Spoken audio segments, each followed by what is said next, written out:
intensivos en victoria. Bendito sea el nombre del Señor. Aleluya. Muy bien, vamos a seguir estudiando la carta a los tesalonicenses y vamos a seguir oyendo el Evangelio que está descrito en el Nuevo Testamento.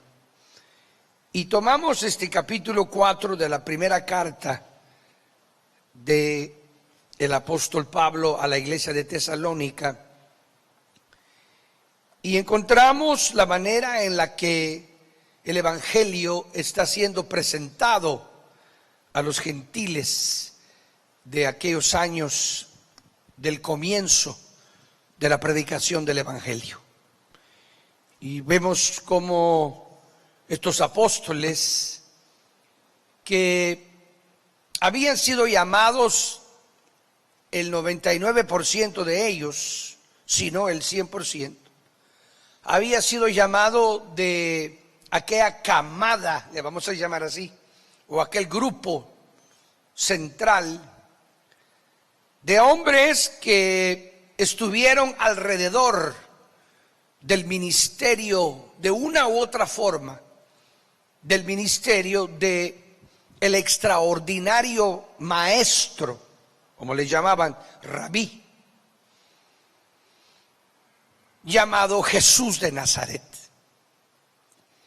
Regresemos a esos tiempos con la mentalidad nuestra y veamos al Evangelio como un comienzo de una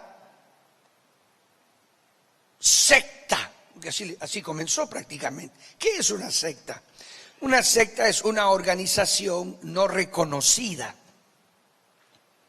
por las identidades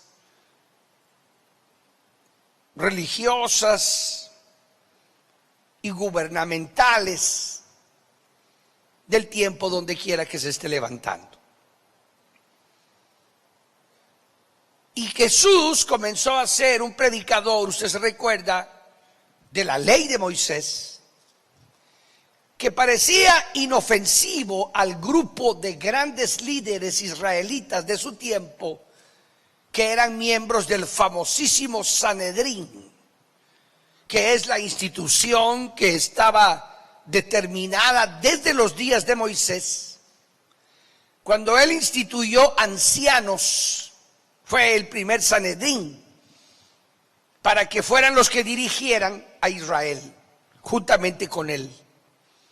Luego de que se organizara la vida religiosa de Israel y se realizó esta tarea cuando ya el tabernáculo era una realidad, como un compartimiento, como una tienda de campaña de 3 compartimientos, ya el arca hecha, todos los utensilios y todo lo que Dios le había mostrado a Moisés. Allí comenzó la vida religiosa de Israel, a quien sacaron de Egipto.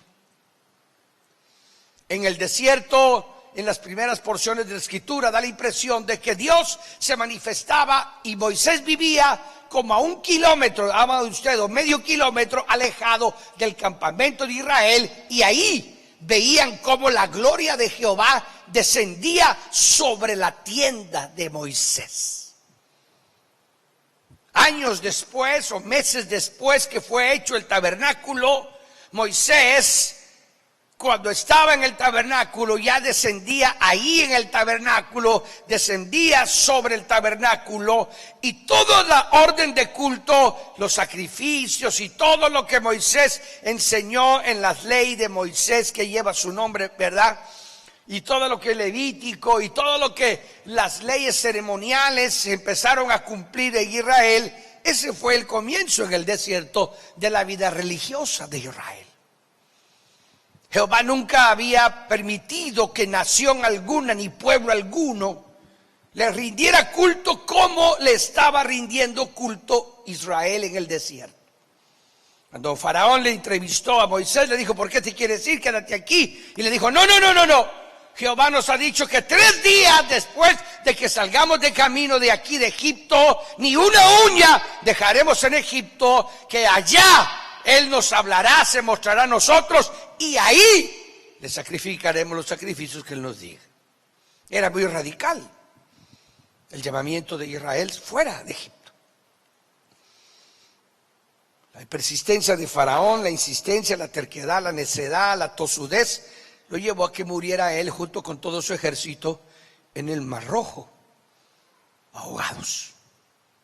Pero la verdad es de que nosotros entendemos y comprendemos que este Sanedrín que Moisés comenzó a entender y a comprender que tenía que tenerlo para ayudarse en todas las tareas de organización y legislación de Israel, llegó a ser en los días del Señor Jesús un grupo de hombres sacerdotes, descendientes de Leví y de Aarón, que comprendían los que eran, los que dirigían, los que autorizaban o desautorizaban, y cuando vieron al Maestro Jesús, creyeron que era un maestro inofensivo hasta que lo oyeron detenidamente.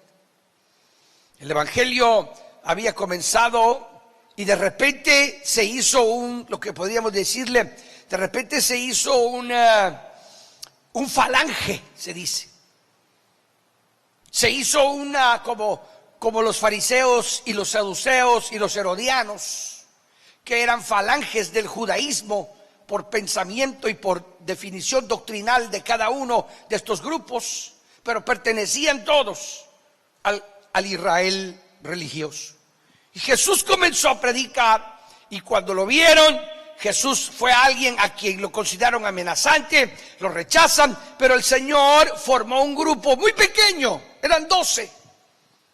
Y estas familias que seguían a estos 12 apóstoles que Él dijo, surgieron de una manera increíble, empezaron a hacer sobrenaturalidades y se volvió de nuevo a hacer otro falange del judaísmo. Solo que este falange del judaísmo se llamaba los nazarenos.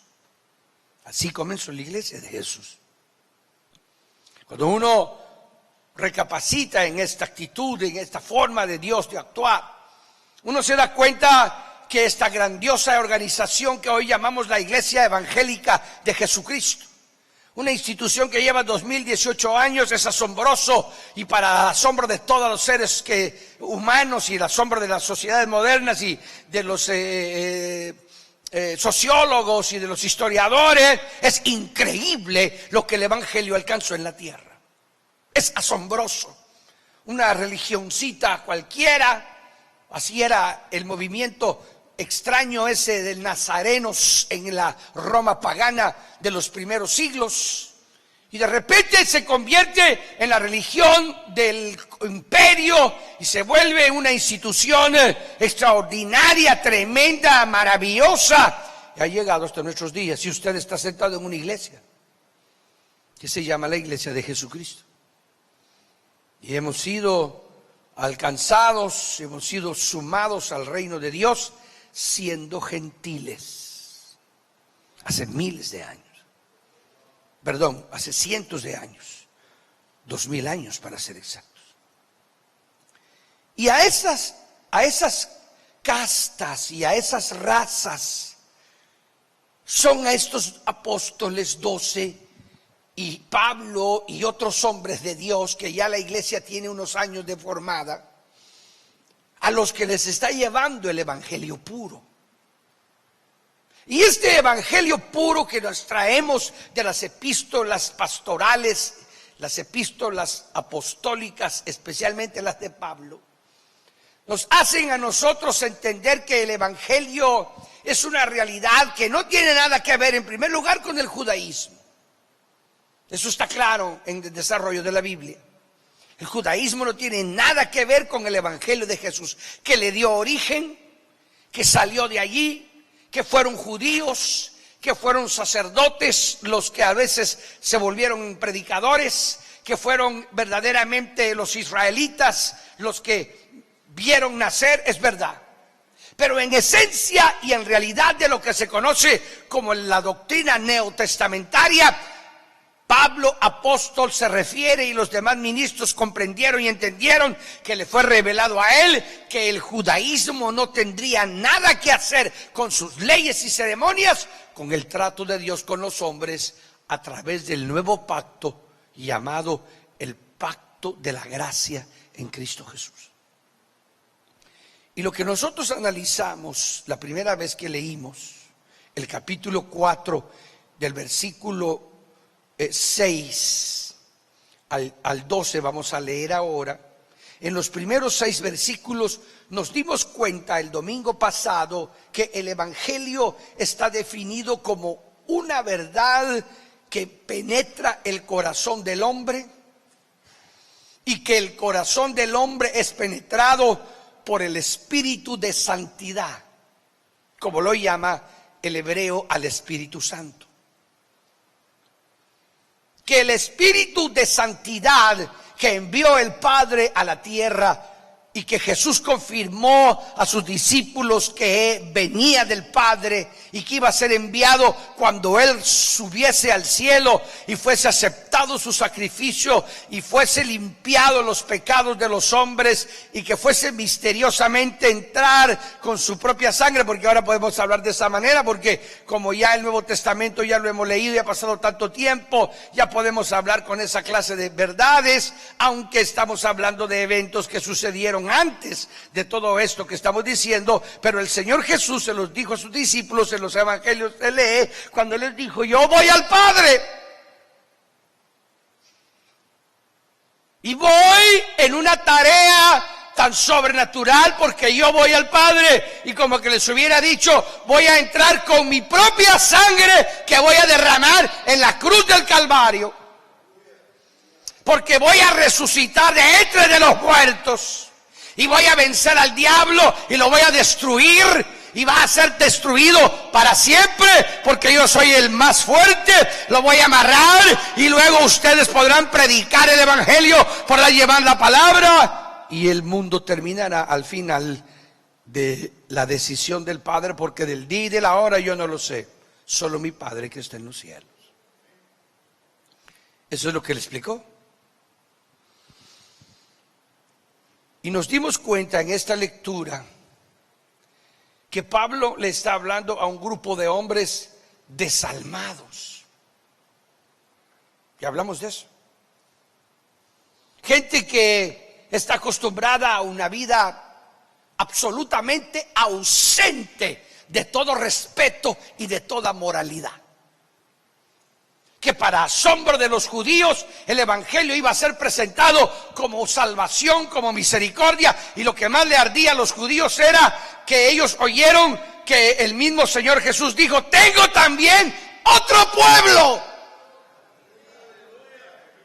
Y hubieron ocasiones en donde estaban tan discerniendo lo que estaba hablando, que dice, y ellos sabían que hablaba de ellos, porque les estaba hablando de la parábola de aquellos que mataron a los siervos que envió, y que luego mataron al propio hijo, y que no eran dignos, y que les fue dado a otros lo que ellos no eran dignos de tener. Sabía que se hablaba de ellos, el Israel.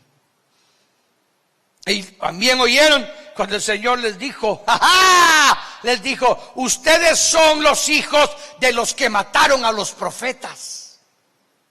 Así se los dijo. Sus padres mataron a los profetas, así como ustedes me quieren matar a mí ahora. Ellos trillaban, dice algunas versiones de la Biblia, dice que trillaban los dientes. ¿Usted sabe lo que es trillar los dientes? Así hacen los perros. ¿Ha visto usted un perro trillar los dientes? Así hacían no los perros, sino los fariseos, oyendo la doctrina de Jesús. Pablo le está predicando a gente desalmada. Así que no hay mucha diferencia entre usted y ellos, o yo y ellos. A gente que tiene unas costumbres pecaminosas, escandalosas. Y ellos como judíos no podían entender cómo era que Jehová, Dios de los ejércitos, le digo a usted que en el principio, cuando comenzaron a no ser perseguida la iglesia en el año 300, o 250, 270. Y comenzó a hacerse más fácil. Se tornaron los hombres a estudiar la palabra, tuvieron más tiempo para estudiarla, creyeron en el Señor muchos intelectuales, mucha gente pudiente, muchas cosas extraordinarias comenzaron a suceder. El evangelio se convirtió en un evangelio de masas cualificadas, de inteligentes, y los inteligentes y los sabios de esos tiempos eran los que estudiaban filosofía. Hubieron grandes hombres que pertenecieron a la iglesia del principio. Cireno había uno, Orígenes era otro, en los primeros años del evangelio, en los años 50, en los años 60, en los años 80, en los años 100. Aunque había persecución terrible de los césares, pero esos hombres se convirtieron, algunos de ellos murieron martirizados, algunos de ellos las historias de sus vidas son fascinantes, cómo ellos sabían que iban a morir y cómo dejaron sus mejores mensajes de la palabra cuando estaban a punto de morir, etcétera. Estos hombres entendieron el evangelio. ¿Y cuál era la gran pelea que tenían? La gran pelea que comenzó fue porque no podían entender cómo era que no era un solo Dios, sino que también Jesús era Dios. Y no podían entender el asunto del Espíritu Santo, que era parte de una divinidad. Y eso fue un cuestionamiento de siglo tras siglo tras siglo. Durante muchos años la doctrina del Señor estuvo en manos de gente que se pudrió, que se perdió del concepto verdadero. Y llegaron unos a pensar, miren, la verdad es de que Jehová, Dios de los ejércitos, es un Dios y Jesús es otro Dios. Dijeron algunos al comienzo. Tuvieron que pasar muchos siglos de análisis, de realidades, de conceptos, de peleas, de tantas cosas que suceden alrededor de las cosas que van a permanecer.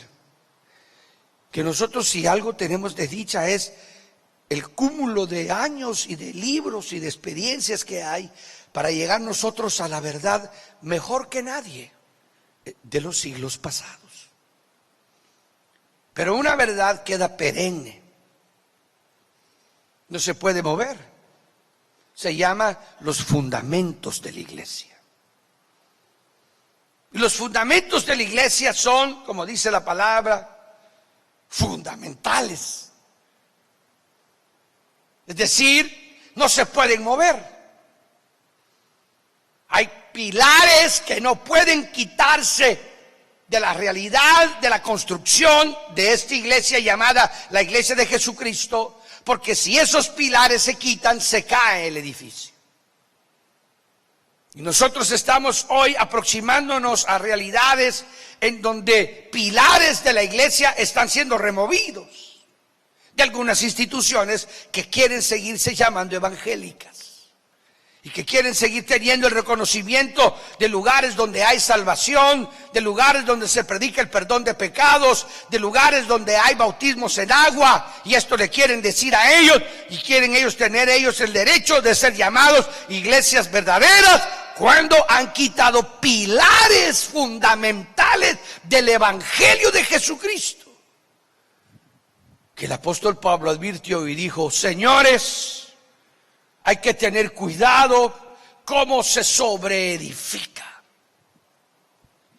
Hablándole a las multitudes de masas de seres humanos que tendríamos la oportunidad de leer la Biblia, de adquirirla, de estudiarla, y sabiendo que hoy no había un Sanedrín que tenía que dirigir todo, que no había un grupo específico de hombres a quienes se les iba a dar la autoridad, como en el Antiguo Testamento lo tenían, la Torá que estaba en manos de escribas, de hombres dados por Dios, dedicados al mantenimiento de la estructura del Logos, sino que ahora entraríamos a una era que se llamaría la era del Espíritu.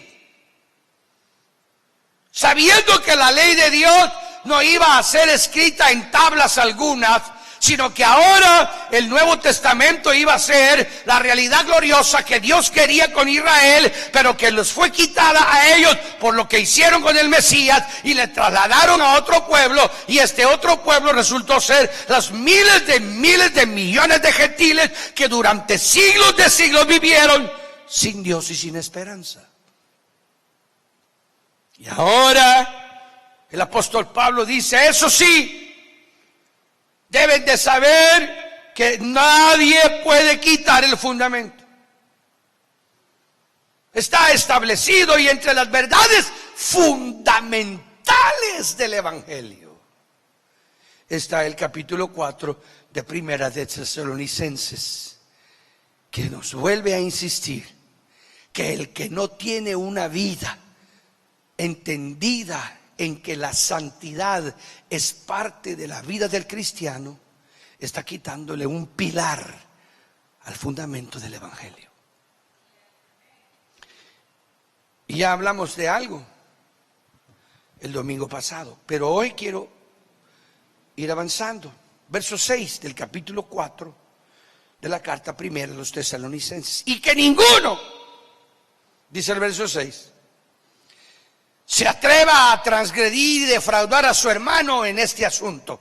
¿En qué asunto se está hablando? Solo para que usted se entienda. ¿En qué asunto? En el asunto de que cada uno sepa poseer su propio vaso en santidad y con honra, según el verso 4, y que no ande en pasiones de concupiscencia como el resto de los gentiles que no conocen a Dios. Ese es el contexto del texto del versículo 6. El contexto del texto para ser teógolo. Porque aquí se está diciendo y que ninguno se atreva a transgredir y defraudar a su hermano en este asunto. ¿En qué asunto? En el asunto de los dos versos anteriores, señores. Que ninguno sea sinvergüenza y que tenga cuidado con la mujer de su hermano.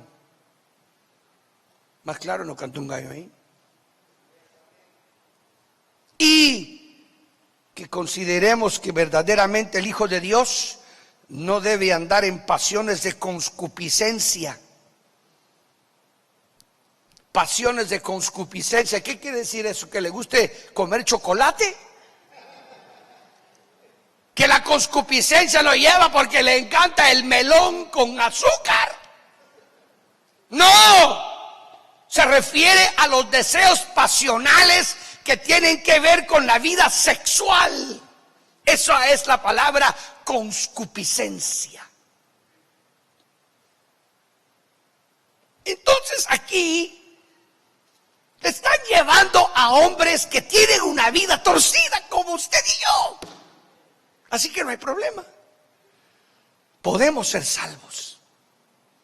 Sí. Dejamos que el Espíritu de Santidad que está en nosotros opere el milagro.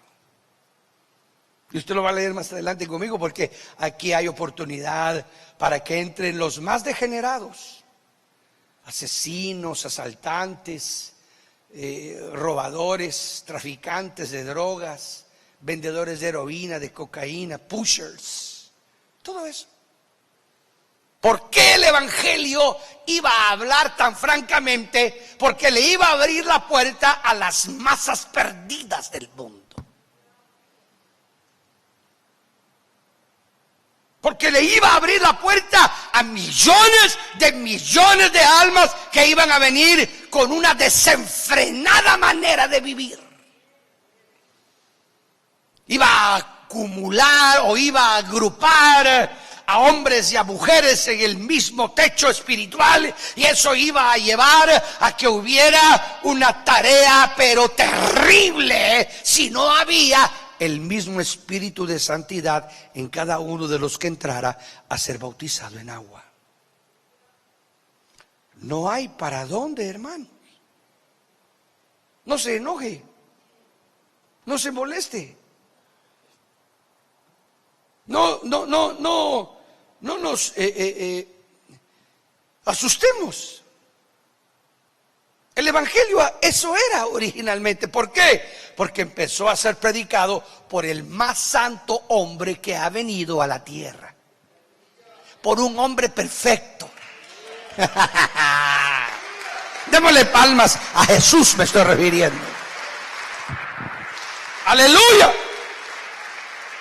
Y si el autor y consumador de nuestra fe se mantuvo firme y nunca tocó a una mujer sexualmente.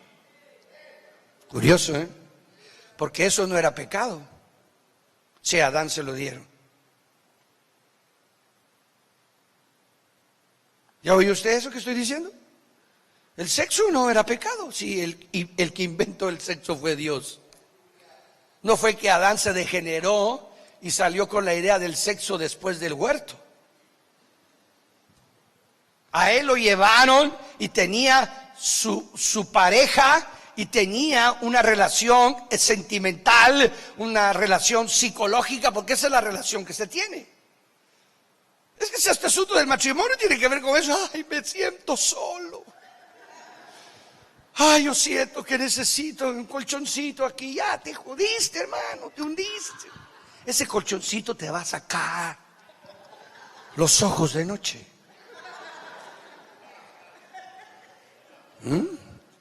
Y no solo los ojos, sino mira, te va a dejar así.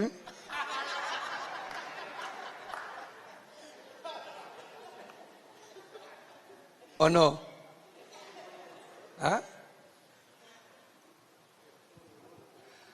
O sea que es una realidad que Adán tenía una relación sentimental, psicológica y sexual con su esposa en el huerto del Edén, en obediencia.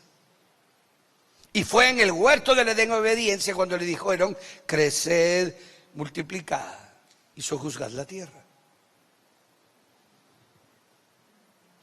Sin embargo,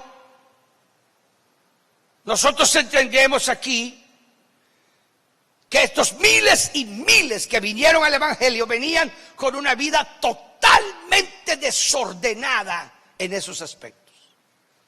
Y que por eso estos versículos de la Escritura decían, y que ninguno se atreva a transgredir y defraudar a su hermano en este asunto. ¿En qué asunto? Que cada uno de ustedes sepa poseer su propio vaso en santidad y con honra, y no en pasiones de concupiscencia como el resto de los gentiles que no conocen a Dios. O sea que le está hablando a gentiles y le está diciendo, ustedes ya son distintos, ustedes son gentiles que están conociendo a Dios. Si usted no entiende y si yo no entiendo que esto es fundamental, vamos a tener serios problemas el día de nuestra muerte. Porque sin santidad ni paz, nadie verá al Señor. Bueno, pero miren lo demás que les dice. Bueno, ahora leemos el verso 6. Y que ninguno se atreva a transgredir, verso 6. Y que ninguno se atreva a transgredir o defraudar a su hermano en este asunto. Seguimos. Porque nuestro Señor es el que castiga en todas estas cosas. Oiga eso. Está hablando que transgredir en esas áreas es penado por el Señor. Esto es fundamental. Tal como desde tiempo atrás, ¡ay, qué belleza! Les dijimos y se los advertimos. Oiga, ¿qué evangelizada es esa? Oiga, ¿cómo se presenta el evangelio aquí? Oiga, ¿cómo era la predicación de aquellos hombres cuando llegaban a las casas y ellos sabían que Pablo, ahora va a entender usted por qué Pablo decía, yo me hago judío al judío, griego al griego, cita al cita, me hago al gentil, no tengo problema. No era que él estuviera pecando como ellos.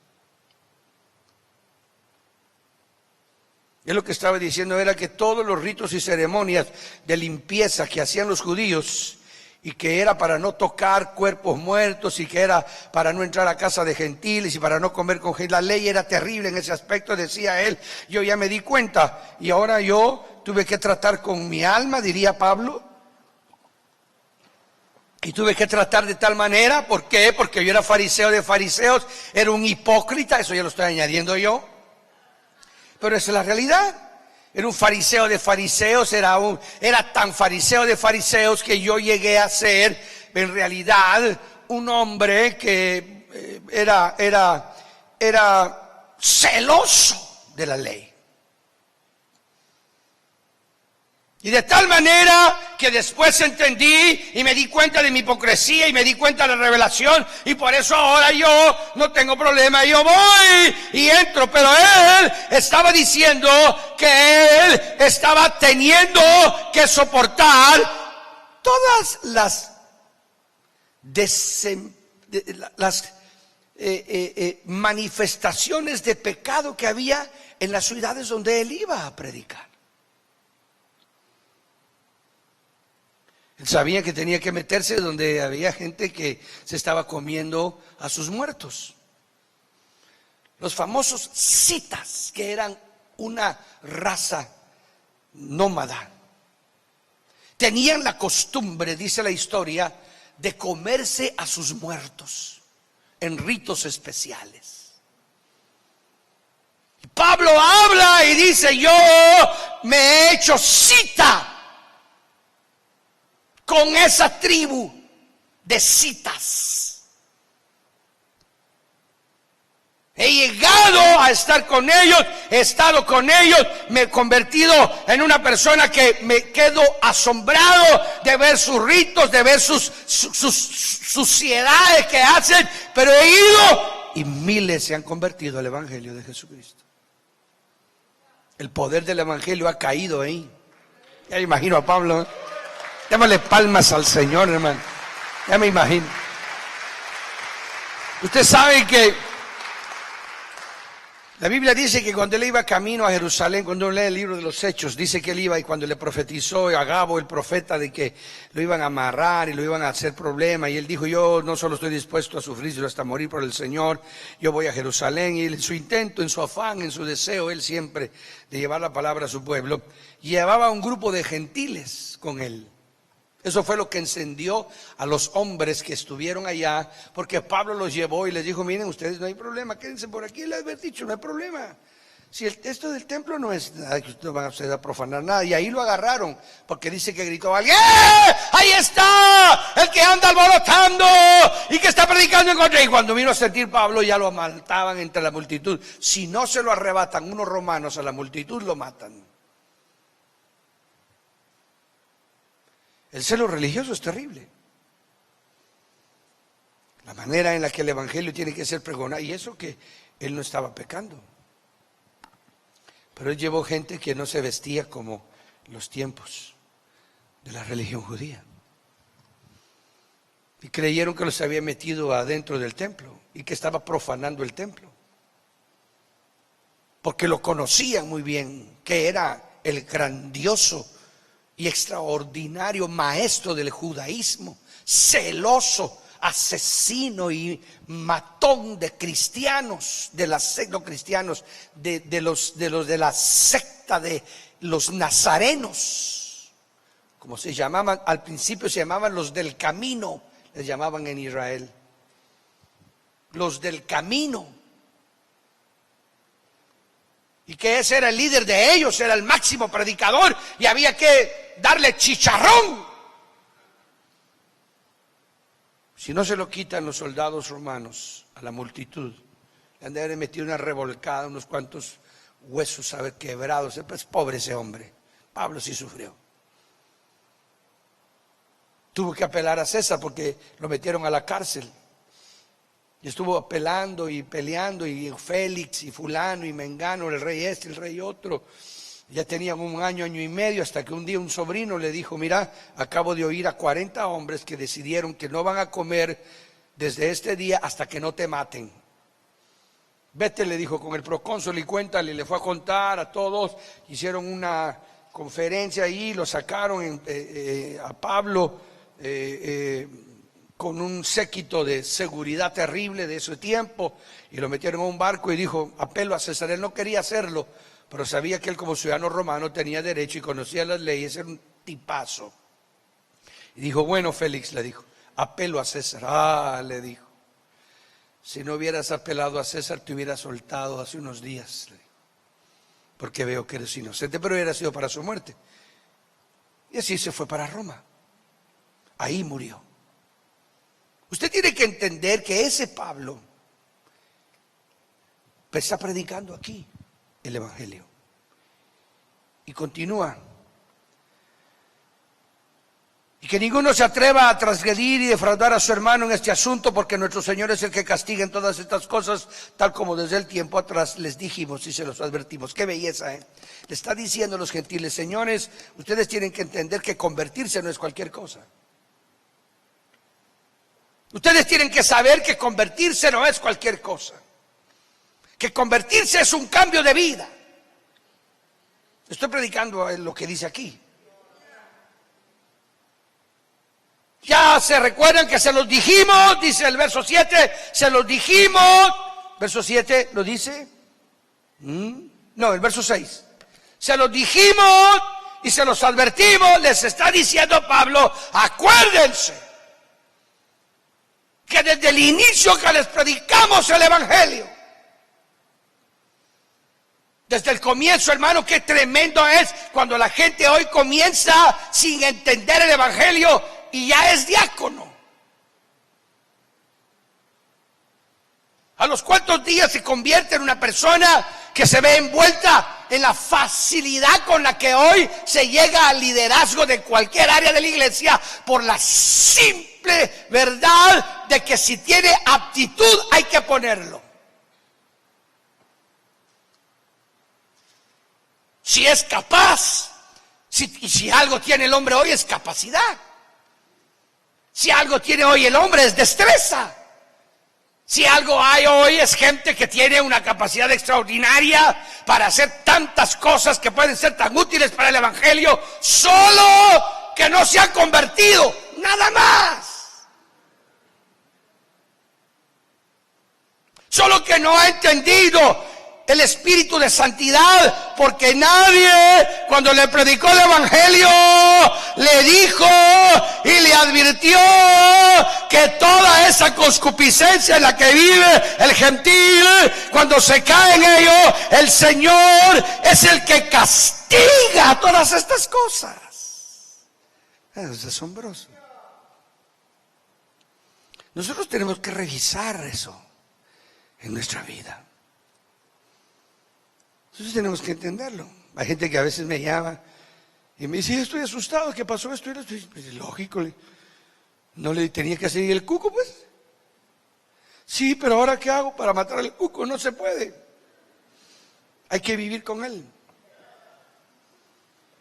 No, pero ore. Esto no se arregla con una oración. No, pero por favor, haga algo. ¿Hacer qué? Usted fue la persona a la que nunca quiso oír las advertencias que le dijimos. Creyó que era religiosidad, creyó que era legalismo. La santidad no es legalismo, hermanos. La hipocresía religiosa es legalismo, no la santidad.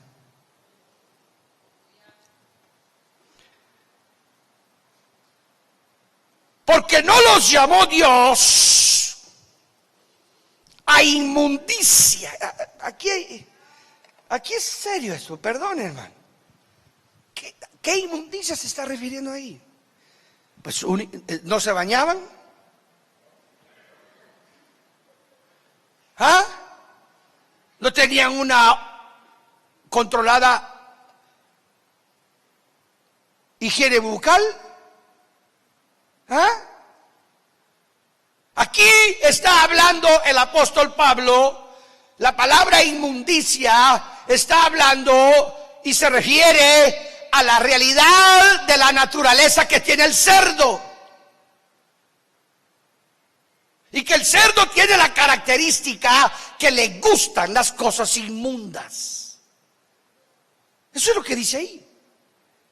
Y aquí el apóstol Pablo dice que Dios no los llamó, le está hablando a los gentiles.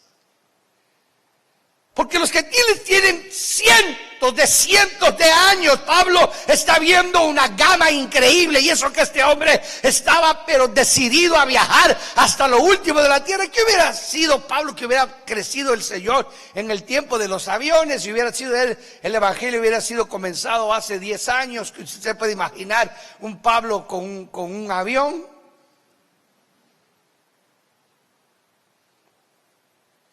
A pie, en barco, en caballo. Mire lo que hizo. Y multitudes conocieron a Dios. Conoció costumbres, conoció ideologías. Cuando se metió con los griegos y fue a oír a los citas y a los coptos y a todos esos hombres filósofos, entendió y les hizo ver y les dijo, y qué expresión la que usa la versión esta, y creo que la otra es, o esta también, cuando les dice, y estoy asustado porque lo recordaré siempre, ese versículo de la Biblia que había leído, cuando habla Pablo y le dice a los corintios, les dice, a los atenienses, perdón, les dice, he pasado, atenienses, veo que en todos sois muy religiosos, dice la versión nuestra. Porque he pasado por vuestros templos y he pasado y veo que tenéis a todos los dioses, pero yo creí que así es como les dijo a ellos, ¿verdad? Que les dijo, ahora veo que ustedes son muy religiosos. No, sino que él lo que les dijo es, y lo que dice la versión esta es que les dice, ahora vosotros griegos, me doy cuenta, varones atenienses, que ustedes son los que más adoran a los demonios sobre la faz de la tierra. Ese Pablo sí predicaba la verdad, hombre. No la disfrazaba como hoy nosotros, el que se va a ofender.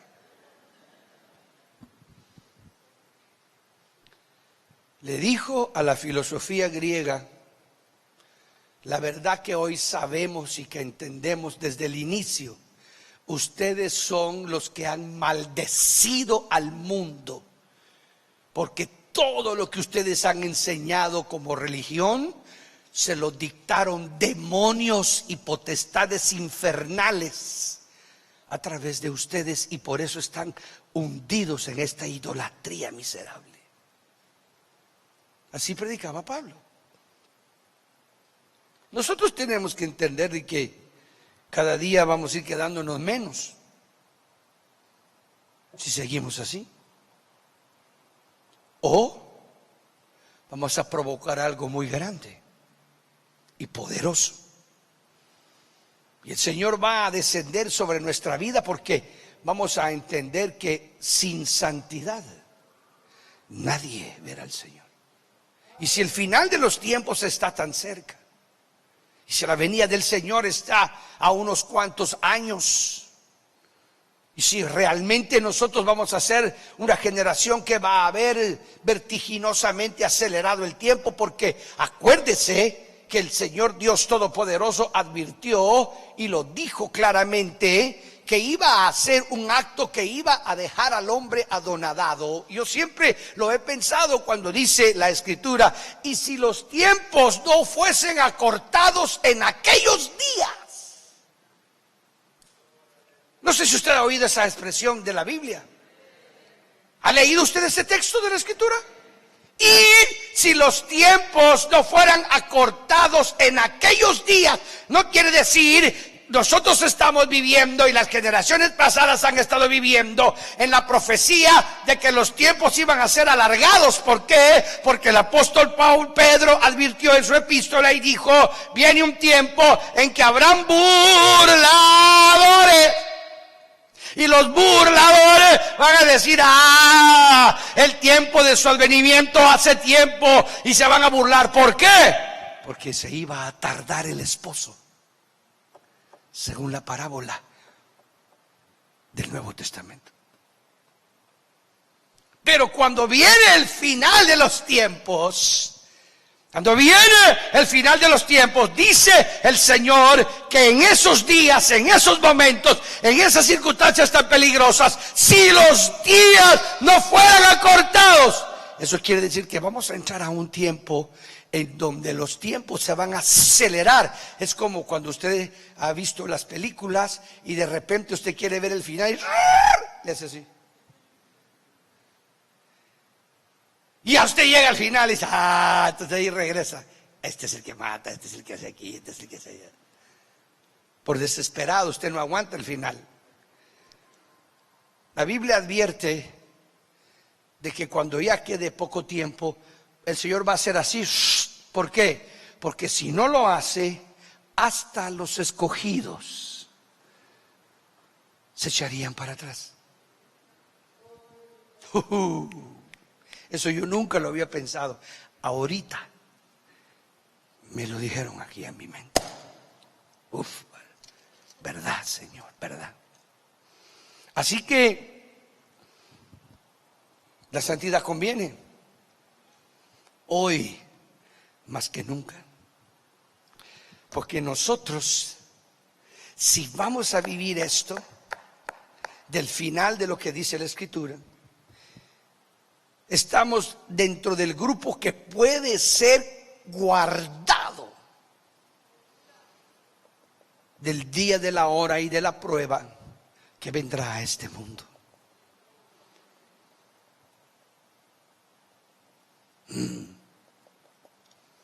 Nosotros sí.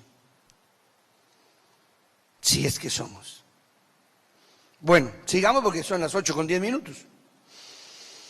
Porque no los llamó Dios a inmundicia, sino a santidad. Por tanto, el que defraude en esto, ¿en qué?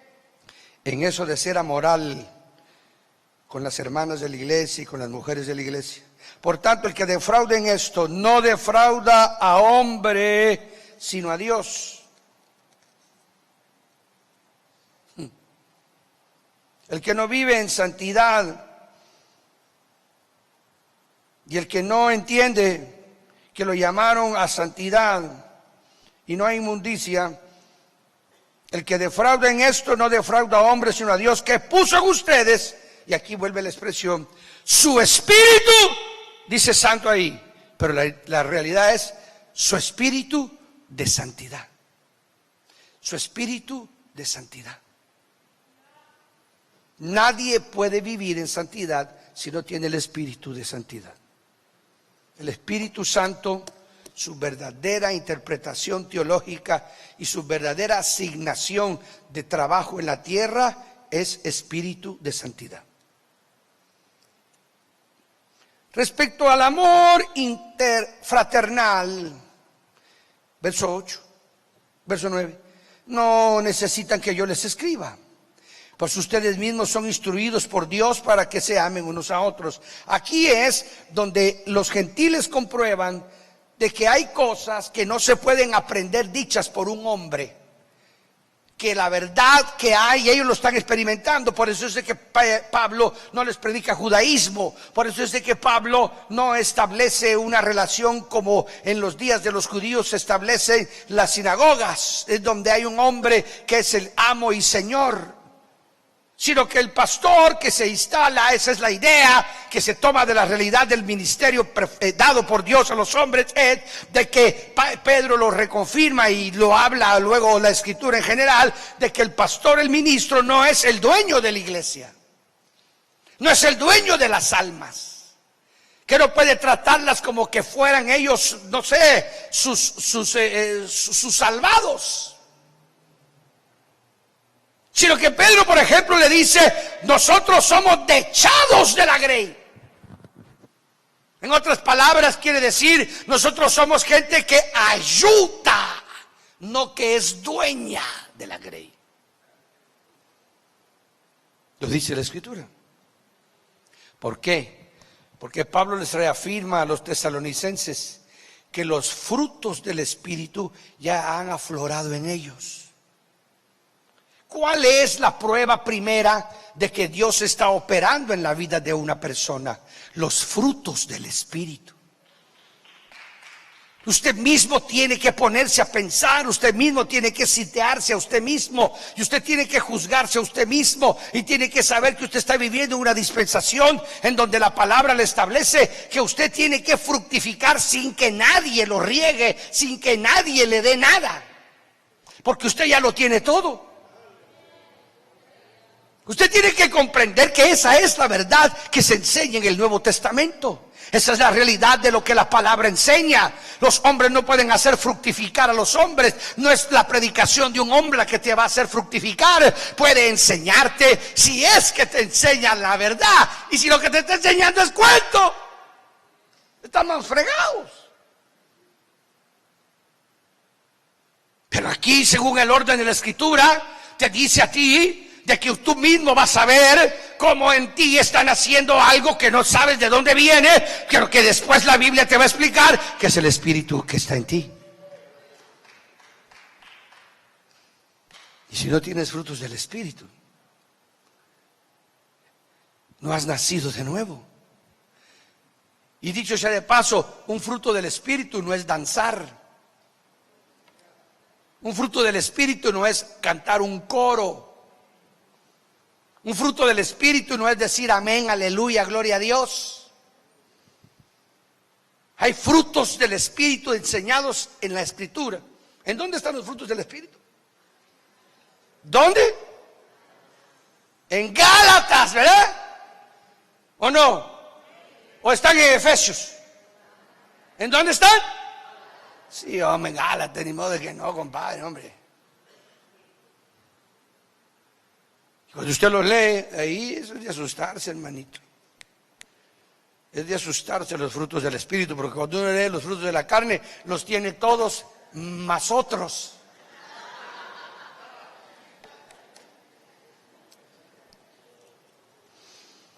Pues ustedes mismos son instruidos por Dios. Oiga esa maravilla.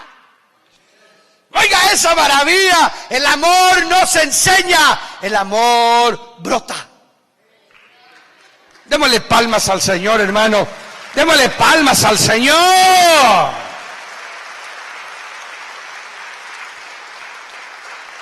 Cada día vienen menos los domingos en la noche. A ver cómo se pone. Esto se va a poner bueno.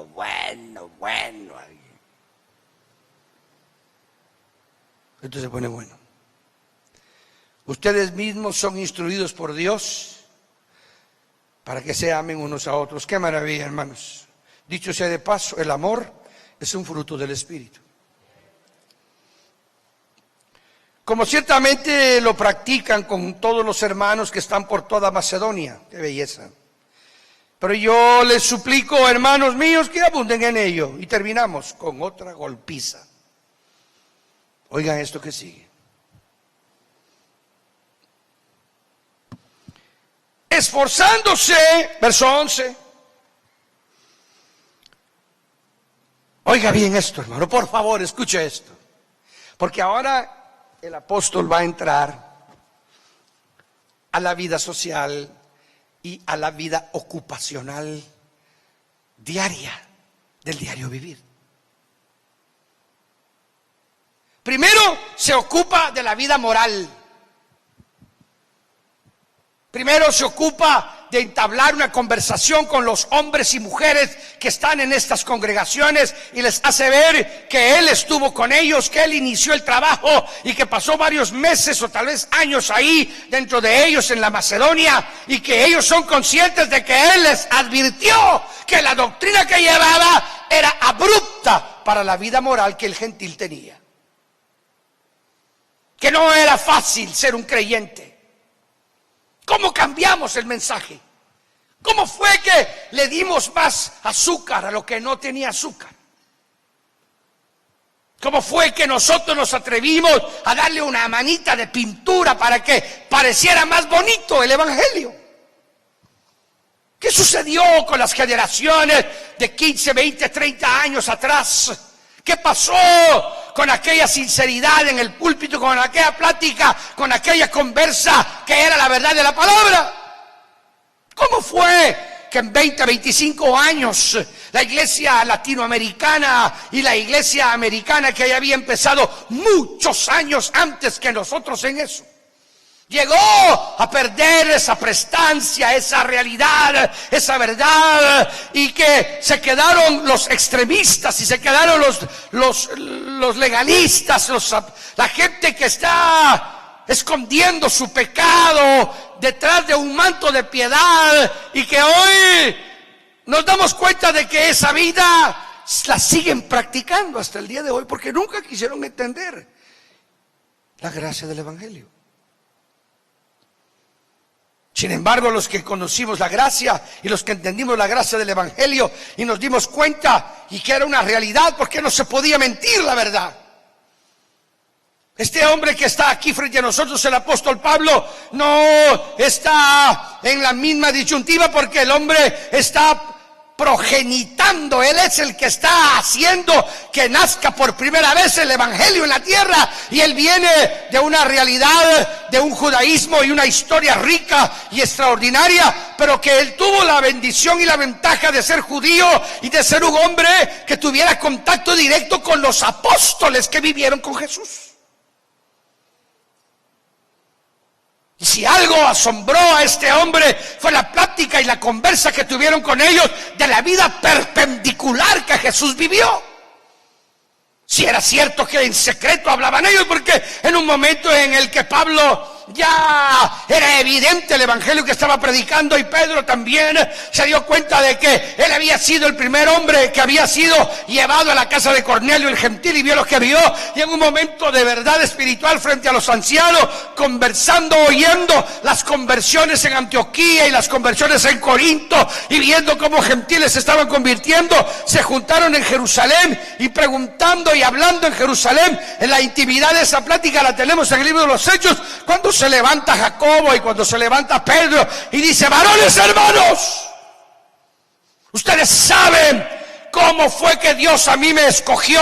Yo fui el primero que llegué a la casa del gentil Cornelio, el centurión y capitán del ejército de la Roma, y cómo fue que hubo un milagro de milagros, y se convirtieron y bautismo de Espíritu Santo. ¿Ustedes se recuerdan? Sí.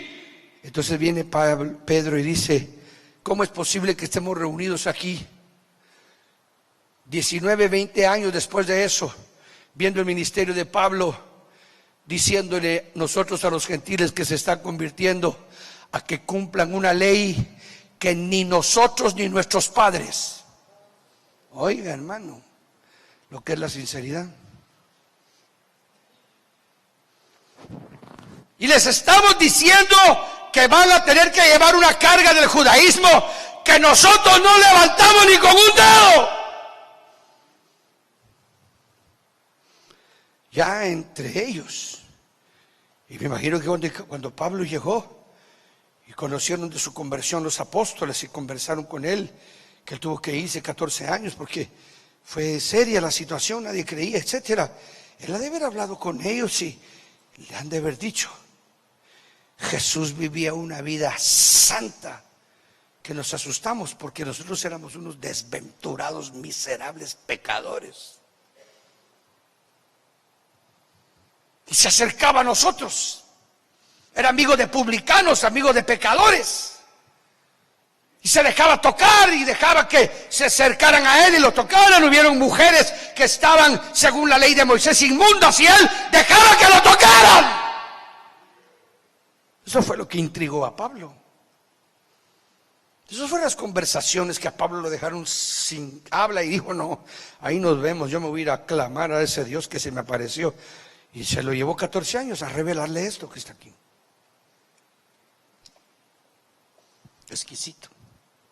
Porque ahora le dice a los gentiles, esforzándose por mantenerse en tranquilidad. Este mensaje como que fuera para los que se convierten de la Mara Salvatrucha, para los de la 13. Esto es para los que trafican drogas, porque para ellos hay salvación, para ellos hay esperanza, para ellos hay perdón de pecados. Démosle palmas al Señor, hermano. Aquí hay oportunidad para el más vil pecador. Aquí hay oportunidad para el más vil pecador. Usted se puede imaginar cómo este Pablo estaba esperando. Sabía que mientras se le predicara la palabra iba a ser la obra. El problema es cuando dejamos de predicar la palabra y cambiamos el mensaje por filosofía. Y bien lo dijo Pablo a Timoteo: deja de estar discutiendo filosofías huecas que no llevan para nada. Esforzándose por mantenerse en tranquilidad. ¿Cómo así mantenerse en tranquilidad? Esos eran peleoneros, eran bronqueros, buscando a ver a quién camorreaban en la esquina. Ahí están. Y ocupándose en sus propios asuntos. Oiga, hermano, eran ladronazos y medios. Entonces no importa ser un pecador, claro que no importa. El problema es que sigan haciendo lo mismo estando adentro de la iglesia. El problema es que usted no entienda que Cristo cambia, que Cristo transforma, que Cristo tiene poder. Démosle palmas al Señor para cambiarte, para regenerarte, para hacerte nuevo. ¡Aleluya! ¡Cristo cambia! Esforzándose por mantenerse en tranquilidad y ocupándose de sus propios asuntos, trabajando con sus manos. Eran unos de la mara salvatrucha.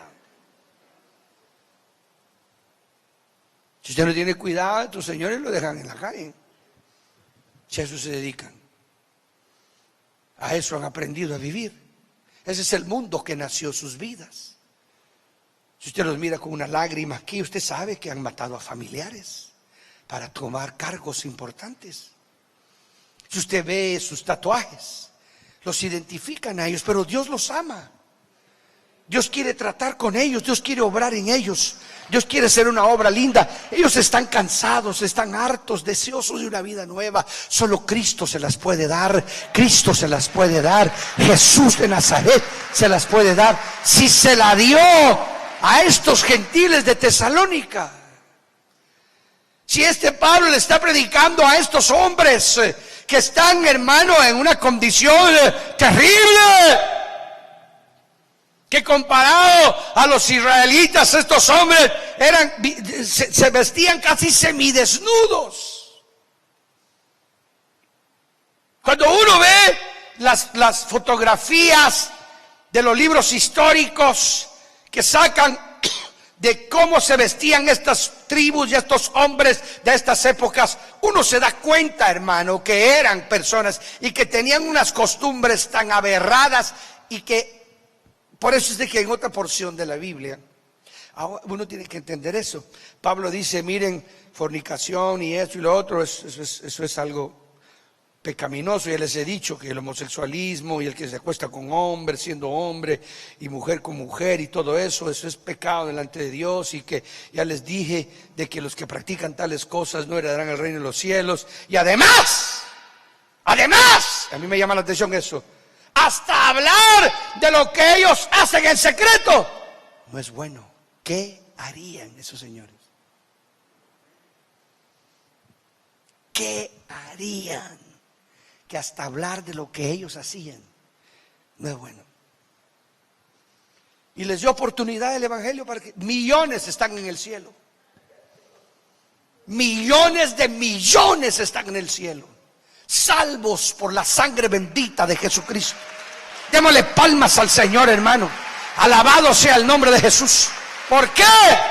Porque se les predicó el evangelio sencillo y puro. Porque el que obra es Dios, el que santifica es el Espíritu de santidad. Bendita sea la misericordia del Dios del cielo. Obra en mí, Señor. Levanta tu mano derecha y dile, obra en mí, Espíritu Santo. Obra en mí, Espíritu de santidad. Obra en nosotros, Señor. Termino, hermanos. Esforzándose por mantenerse en tranquilidad, ocupándose de sus propios asuntos, trabajando con sus manos tal como les hemos ordenado. Verso 12, a fin de que se conduzcan. Está hablando de la vida diaria. Choncharás. ¿Cómo nos conducimos nosotros? ¿Cómo nos conducimos? Un día de esto estaba hablando, no voy a decir con quién, pero un buen hermano. Un buen hermano, un pastor. Y le digo, ¿cómo estás? ¿Cómo te va? Bien, hermano. Y hermano, me dice, aquí arrepintiéndome, llorando. ¿Estás en oración? Sí, me dijo, estoy arrepintiéndome. ¿Qué pasó? Fíjese que este día estuve ahí por el centro de la ciudad y tuve un percance así, medio raro, y me salí del carro, me dijo, a retar al que venía ahí. Y le dije no sé cuánto, y cuando sale me dice, pastor, cálmese, pastor. Ahí mismo caí de rodillas llorando con él, me dijo. Era un miembro de mi iglesia, por poco lo reviento en la calle. Ahí nos pusimos a llorar los dos. Le dije, mira, oremos juntos. Ya me hiciste acordarme de los míos también. Aquí lloremos. A fin de que se conduzcan rectamente para con los de afuera. Más claro, no canta un gallo, hombre. Y que no sean dependientes de nadie. En otras palabras, que dependan de Dios. Este es el Evangelio de Jesucristo. Este es el que se encuentra en las epístolas. Predicado a pecadores, predicado a maleantes, predicado a hombres corruptos, predicado a hombres degenerados. Pero que nunca se les dijo que su vida podía ser la misma. Que si abrían su corazón a Jesucristo y se le daban oportunidad al Espíritu de santidad, iban a tener que pelear contra el pecado, porque la santidad era la que Dios deseaba. Pongámonos de pie en esta linda noche. Antes de salir para ir a casa, oramos, pero cantamos con todo nuestro corazón. Yo me rindo a Él. Así se dice ese canto, ¿se acuerdan?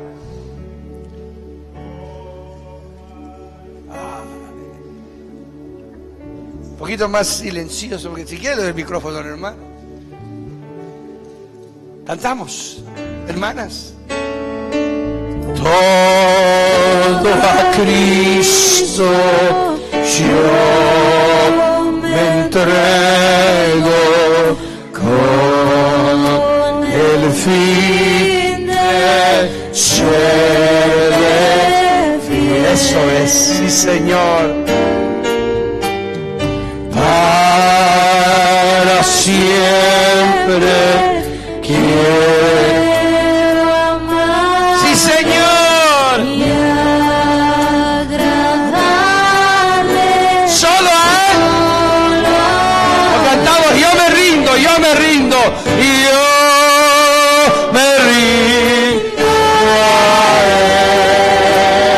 Vamos, hermano, y yo me rindo a Él. Y todo a Cristo yo me entrego. Quiero ser. Una vez más, yo me rindo a Él, yo me rindo a Él, aleluya. Y yo me rindo a Él. Y yo me rindo a Él. Y todo a Cristo yo me entrego. Quiero serle fiel. Oramos al Señor. Levante sus manos. Yo sé que el Señor nos ha hecho entender su palabra. Vamos a orar en esta noche porque cada uno de nosotros tiene un compromiso con Dios. No podemos dejar que la voz del Espíritu se apague en nosotros. Por eso nos habla, por eso nos advierte. Oramos esta noche, Padre, en el nombre de Jesucristo de Nazaret. Gracias porque tu palabra es verdadera. Gracias, Señor, por las verdades que hoy oímos, que hoy sostenemos y que hoy predicamos, Dios mío, aún sabiendo que hay que caminar hacia ellas. Esta es la meta, este es el camino, esta es la verdad y la vida que está en ti, Cristo Jesús. Por eso, Padre, en el nombre de Jesús te pedimos que nos ayude, que nos des fuerza, que nos des aliento, que nos des, oh Dios mío, como dice tu palabra, que nos esforcemos para permanecer en Cristo Jesús.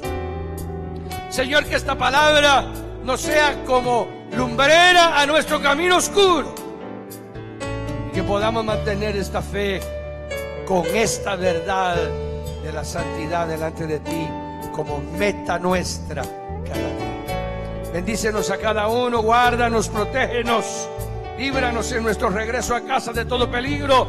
Nos cubrimos con tu sangre, Señor, en el nombre poderoso de Jesucristo. Extiende tu mano por mi hermana Teresa, Señor, estos hermanos que tuvieron este percance. Toca sus cuerpos ahora en el nombre poderoso de Jesús de Nazaret. Extiende tu mano en cada necesidad, en cada vida que hemos orado por ellos, en el nombre de Cristo Jesús. Amén.